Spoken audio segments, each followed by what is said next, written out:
I'm Bob. I like coffee. I also like to tell stories. Here at the Bobcast Coffee, it's time for a coffee break. So take a coffee break with me, pour yourself a cup of your favorite Joe, and by the time you're done with your coffee, you'll know something about me you really didn't want to know. But you will have fun learning it. Just remember, my stories are true. For the most part.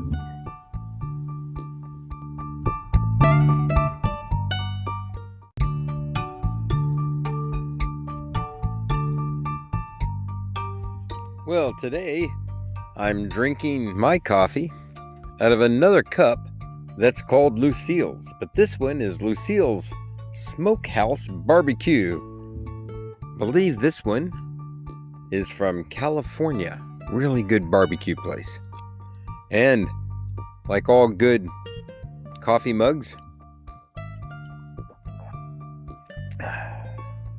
it works. Now on to episode 14. Now you know why. That's right, episode 14. You will now know why. And hopefully you'll find out what that is in a little bit. So it's all back in the late 80s. Shan, Rick, and I are living together in beautiful Lake Havasu City, Arizona. Shan and I are now working at a radio station in town. It's a little regional station called KZUL, Casual Radio. We lovingly refer to it as KZUL. Now, we were working as account executives there, which is a fancy name for ad salesmen. My brother Rick was working at a printing shop, which meant that we, as a group, had most of the weekends off.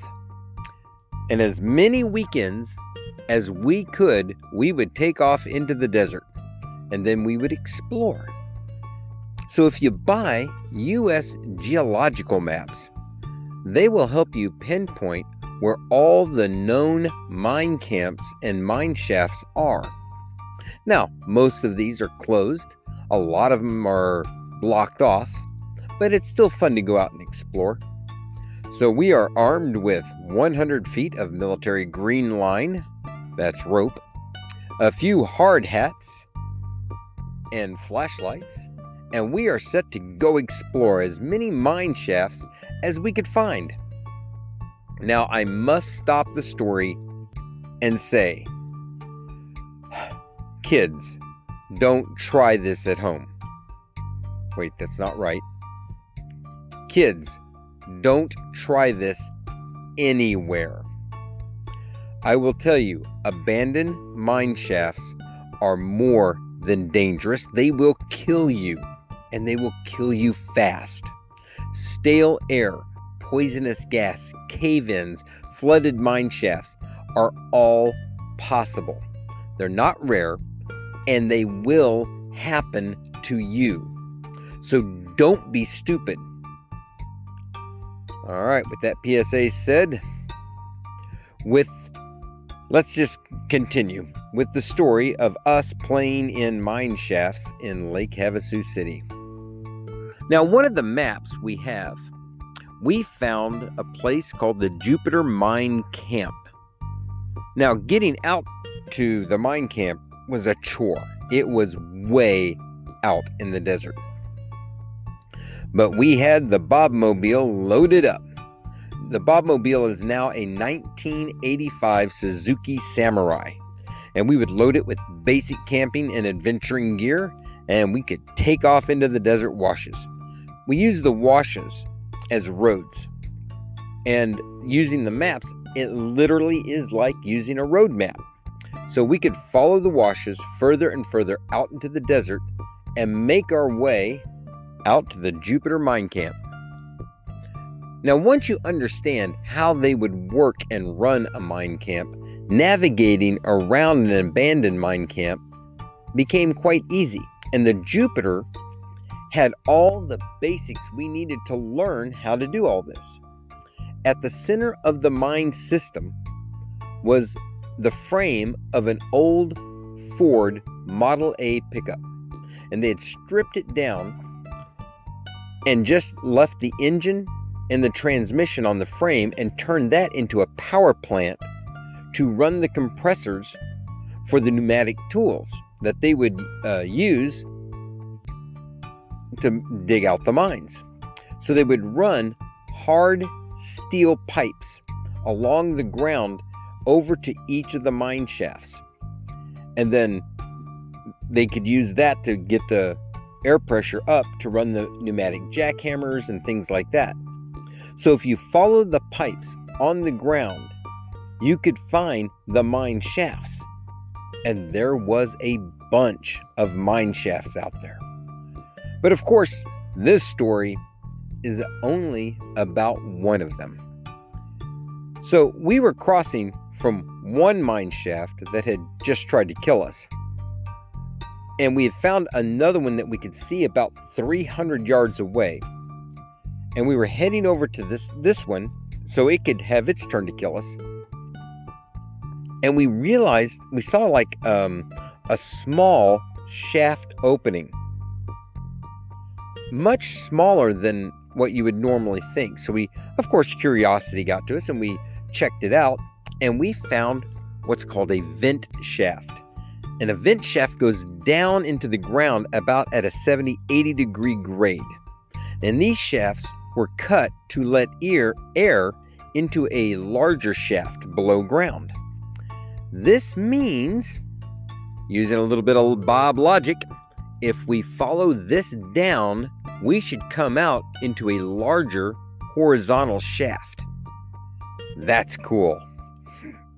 So, we have at our disposal old Army steel pots, that's our helmets, the 100-foot of green line, that's our rope, pitons, which are spikes that you hammer into the rock and you can tie your rope off on, and low use of logic and common sense, that's me, Bob. So, I get the gear on. I have one mag light, a large mag light, duct taped to my leg. I have one mag light duct taped to my forearm. I have a helmet lamp on my head. I have the 100 feet of rope, and away I go. I drive a piton at the mouth of the vent, and I lower myself using the rope down. And I go the 100 feet down, sliding, using gloves, of course, to slide through the rope. And I get down as far as I go. I'm at the end of 100 feet. And I'm thinking, what do I do? I haven't done any, I haven't reached anything. So I just drive in another piton. And I tie my rope off right there. I holler back up to Rick and Shan and tell them to untie the rope at that end so I can keep going down. And slowly I would pull the rope down and then lower myself a little bit and then pull the rope down a little bit more and just keep going down that way. Now I use the big light that's strapped to my leg. I can aim it down the tube so I can see down the tube quite a good bit. And if there's anything that I'm questioning, I can use the light that's strapped to my arm to back that up. At this point, as I'm moving down, the air has become quite cold and a little stale. And now, this should be a bad sign, but not to Bob. He doesn't pay attention to warning signs. Now I am at the 200-foot mark down this shaft. Still, no horizontal shaft. So I call back up, and to my surprise, Shan's voice is not that far away. He has climbed down to where my rope is now tied off at. I give him my decision as I drive in a third piton into the rock. I tie my rope off. He unties the rope where he's at, and I start down again. The next 100 feet, here I go. Now, I am amazed at how deep I have gone. The light from the opening is only a pinpoint, but I'm going to soldier on. The only difference is, this time, I stop and I look very hard down the shaft. I've got to be close to that horizontal shaft. I just can't see it. So I drop down 5 to 10 feet, stop, and I look again. I just don't want to drop into the shaft unprepared. So I move down another 5 to 10 feet. I look again. I repeat this process. I take a long look at the next 10 feet in front of me, thinking, I have got to be really close to the 300-foot mark. I started down again, and this time, splash. I am up to my armpits in freezing cold water. Instantly, it feels like a boa constrictor has me around the chest. My lungs and my heart hurt like they're on fire, like I've been hit by a truck. I can't exhale. I can't inhale. And instantly, my brain feels like it is shutting off. I have slid myself into a flooded mine shaft, almost 300 feet below ground. And I am quickly losing a battle not to pass out. The water was so clean and clear and so still that the flashlight didn't even reflect off the water, but it shined straight through and made the tunnel look empty. But now, if I don't get up and out of this water, I am literally going to die. Die from hypothermia where only 300 feet up, it is a summer day in Arizona and the temperature is over 100 degrees. But I can't even get 3 feet up out of this water. I hear Shan saying things, but I have no idea what he's saying. But I'm slowly making progress, inching my hand up the rope and just pulling with everything I have. And all of a sudden, my chest, enough of my chest, clears the water that I can take a deep breath. Holy bacon, I have got to keep moving. It is painful. Now, I think at this time, Shan has figured out something was wrong, and he has gotten down to the top of the rope and has started pulling on the rope. Now, I am almost out of the water, but enough of my body is out to realize just how flipping cold I am. I am shaking. I am barely breathing. And I look up and I realize how deep down this very small, tight hole I am. Now, Shan or my brother might be able to tell you how long it really took to get me out of this hole, but I'm not sure if I ever did get out. But finally,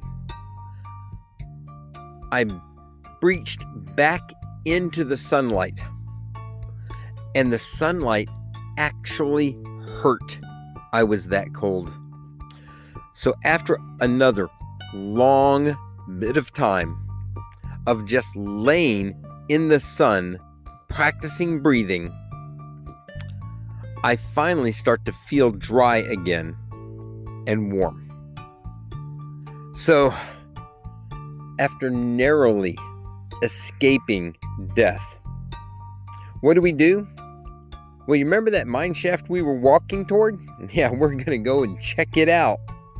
Give it its chance to kill us. But I will tell you all about that cave-in on another day.